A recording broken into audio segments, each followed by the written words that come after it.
I'm going to make a prediction that in 10 days from now we're going to be seeing about double the volume of water, double the flow that we're currently seeing. This is about 1,000 cubic meters per second. My prediction is that in 10 days we're going to see about 2,000. It might come a day or two after that. It depends on how quick they react and how fast they open up the gates. And I'm coming to that prediction based on some data, and I'm going to pop it up on the screen there for you to see closer up. I'm going to read it off the phone here. So first of all, Vaal Dam, what they're currently showing is an outflow of around 1,350, and they're making prediction on the levels and flows based on that, and that's actually not accurate. So I'm going to jump over to the flow data. So this update you'll see before I jump over. It was updated 7 o'clock this morning, but I don't think they updated that chart. Looking at the flow data, we can see that outflow from Vaal Dam is actually 1,560 cubic meters per second. So we're going to work with that assumption for the rest of the flows. The Volge at Frankfurt 563 cubic meters per second. Vaal at Gladderdrift 430, and then Meel and Elands some other small contributions, taking that inflow to apparently just over about 1,000 cubic meters per second. Looking at the middle Vaal flow rate 1,560 going from Vaal Dam on its way to Bloomhof. The side streams, the Vals, another 34, Vals at Botawil is 100 cubic meters per second. You have to add that up. Sand is another 46, Vet 40, so that's another 200 adding to what is coming from Vaal going into Bloomhof. So we can say about 1,700 cubic meters going towards Bloomhof. So let's just look at Bloomhof there for a moment. Bloomhof showing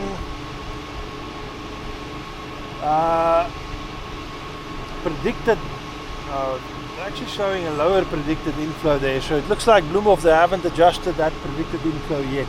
So they will adjust it. But what they are doing is they are actually they're predicting about 1,500 cubic meters inflow. So it's going to be probably a bit more than that. But they are opening gates. You can see that prediction for them opening gates. Still dropping down and keeping the dam level at around 100%. That is very good news. And we'll come back to the total picture. Let's just look at the orange side first. Gariep Dam, going first to the dam, it shows there inflow 900, outflow 650 cubic. And looking at their predictions there, it looks like they're going to continuously generate electricity with the outflow at 650, but it also shows the dam is now at 100% and going over 100%. So you have to add the little bit of flow that's adding to the outflow there, the overflow that's adding to the outflow. So that is going to Van der Kloof. Looking at Van der Kloof at the dam, it shows the level steadily climbing up to 100%. It shows that they've stepped up the outflow with the electricity generation to about 314 cubic. So that 314 is going to join what's going to come from Bloomhof to give us what's going into the Orange River. And as Van der Kloof reaches 100% and goes up, that overflow is going to increase it 400 cubic, probably in the end eventually to about 600 cubic, because that's flowing from Gariep. And Van der Kloof bulk will probably drop that peak down to about 500. We'll see about that. Looking at the flows at the upper orange,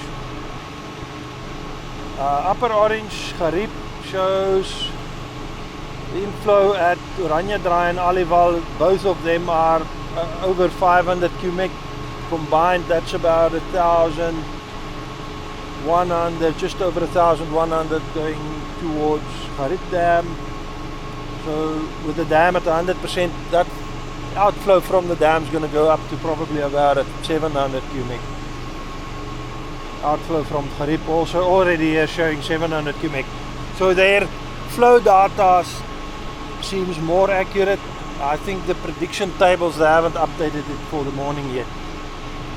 And the impact that will have then, if we look at a combined, I want to go just jump first to another table that I received here.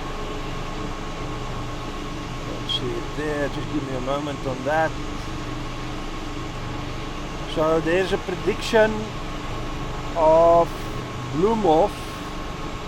Okay, first Vaal Dam, yeah, staying at that 10 gates. Bloomhof, it shows that they will increase the flow from Bloomhof today at around 10 o'clock, which is just after I started filming here. Opening more gates, opening it up to 1,300 cubic meters per second outflow. So I'm thinking if they follow that same strategy, keeping the dam around 100, they'll probably up that outflow to 1,500. Put that with the 500 from the Kloof in the next day or two. That'll take it up to 2,000 cubic, and that'll take about 10 days to reach us here. That's where that prediction is coming from. If they hold back more water at Bloomhof, which they can do, that'll probably drop it, the total outflow down to, let's say, 1,800 cubic meters per second. And just to, well, first let's just look at the flows again lower down. On the lower orange, so currently in the lower orange, it shows Katlani at 1,150 and lower down at Uppington, Prieska, Uppington, Lopez just over 1,000. Lopez is showing lower, but Lopez got some anomalies. It doesn't show it correct. At some levels it shows too high and at some too low. So it's about 1,000, and that's what we're seeing here. Just in general, the reaction of the Department of Water at Vaal and Bloomhof Dam is sharpened up, and it looks like they're keeping that trend going. It looks like they're keeping that reaction time going. I would just like to see the updated predictions on the dam themselves to see what they're planning. But the other information that I'm getting through other routes is showing that they are planning to open more gates.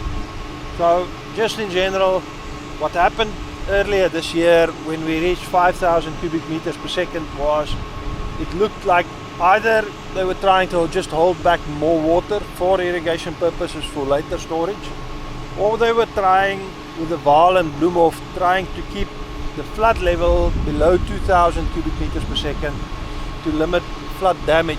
But what ended up happening is they were keeping back water at Vaal and Bloomhof and keeping back until they couldn't anymore. And at that stage, the orange side had also picked up to about 2,500, and then they had to release more from Bloomhof and Vaal at the same time that the orange reached its peak, which gave us a very high peak. So if they're keeping back less water at Vaal and Bloomhof, keeping it around 100% and preemptively dropping down when they see more water coming into the dams, it means that they're not keeping back that peak and eventually be forced to release it with the orange. If it does rain more and more and eventually they have to release more and it combines with the orange and go up, at least they've done what they can do in terms of preemptively releasing water and hopefully dropping that level lower. Anyway, a long-winded chat, but hopefully, so what happened in the past is if I do a very early morning, usually I come around 6 o'clock in the morning, they haven't updated their figures yet and I don't have the freshest figures. Now I've waited until they updated it before I come to sit down and record the video, which means it's more up to date. And since we're in the harvest and we're working from about 6 in the morning until 9, 10 o'clock in the evenings, I don't have much time doing editing, so it'll be just this kind of rough and ready, one take, trying to get all the information in one go.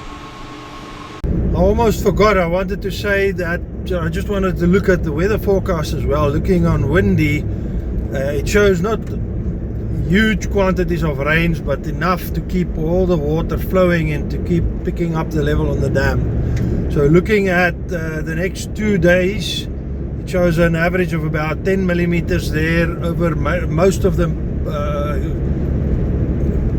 catchment area. And then looking at the next 7 days, it shows about 50 to 60 millimeters average over the major part of the catchment area. And then 2 weeks time, it still shows about 90 millimeters. So when I did a previous calculation showing about 100 millimeters average, that's kind of keeping going. And as time passes, the rain actually falls, and then the next weeks also show more rains. So I don't think the rain is letting up, and I think we're going to have to keep an eye on this situation for the foreseeable future, until at least the end of the rainy season. I would send up the drone. It's a bit windy up top. We're sitting in a shady spot for the wind. But it hasn't changed much here since yesterday, so the drone footage is about the same as yesterday. Maybe I'll do it, put it on the end. Just adds to the editing and uploading time, which delays when I'm getting the information to you. Some questions about, I've had some questions about fishing on the river rafting. First of all, fishing, the guys who know how to fish, they can still catch fish in this kind of water. I wouldn't do it. It's too much effort for me. I don't have the time for it now anyway, but it's not, for fly fishing it's not ideal. It's a different kind of fishing. As for the river rafting, I get that question always when there's a flood going. People is asking that. And the thing is, what I've said in the past is I've done river rafting at this level, and it gets very exciting and you can do it at a higher level, but your guides need to be more prepared than I would be just for myself with rafting.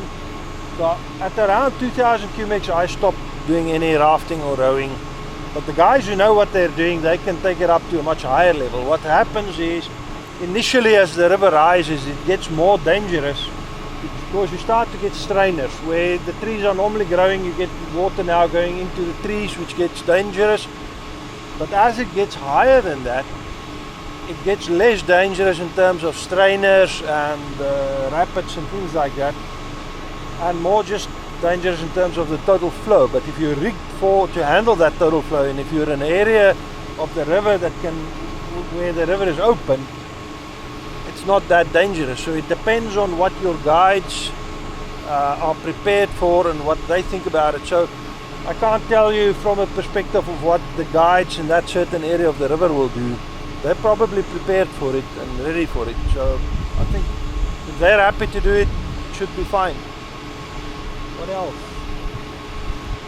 Other questions, I can't remember them now. So let's sign off with that, and I'll see you in the next one. Cheers.